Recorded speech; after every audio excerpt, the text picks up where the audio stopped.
Matthieu 17. 6 jours après, Jésus prit avec lui Pierre, Jacques et Jean, son frère, et les conduisit seuls à l'écart sur une haute montagne. Il fut transfiguré devant eux, son visage resplendit comme le soleil, et ses vêtements devinrent blancs comme la lumière. Et voici, Moïse et Élie leur apparurent, s'entretenant avec lui. Pierre, prenant la parole, dit à Jésus, « Seigneur, il est bon que nous soyons ici. Si tu le veux, je dresserai ici 3 tentes, une pour toi, une pour Moïse et une pour Élie. » Comme il parlait encore, une nuée lumineuse les couvrit. Et voici, une voix fit entendre de la nuée ces paroles. « Celui-ci est mon fils bien-aimé, en qui j'ai mis toute mon affection. Écoutez-le. » Lorsqu'ils entendirent cette voix, les disciples tombèrent sur leurs faces et furent saisis d'une grande frayeur. Mais Jésus, s'approchant, les toucha, et dit, « Levez-vous, n'ayez pas peur. » Ils levèrent les yeux, et ne virent que Jésus seul.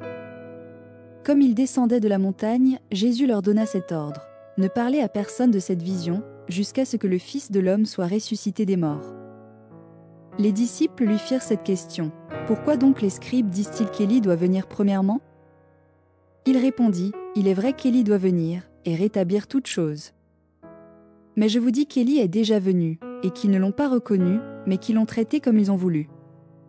De même, le Fils de l'homme souffrira de leur part. » Les disciples comprirent alors qu'il leur parlait de Jean-Baptiste.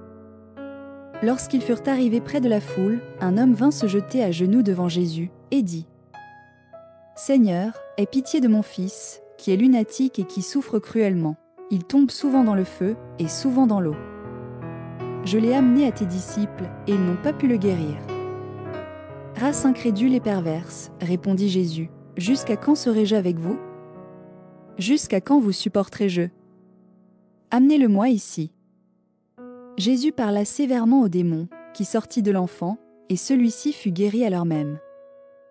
Alors les disciples s'approchèrent de Jésus, et lui dirent en particulier, « Pourquoi n'avons-nous pu chasser ce démon? » Jésus leur dit, « C'est à cause de votre incrédulité.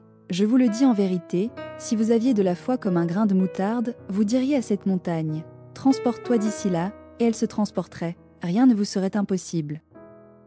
Mais cette sorte de démon ne sort que par la prière et par le jeûne. » Pendant qu'ils parcouraient la Galilée, Jésus leur dit, « Le Fils de l'homme doit être livré entre les mains des hommes.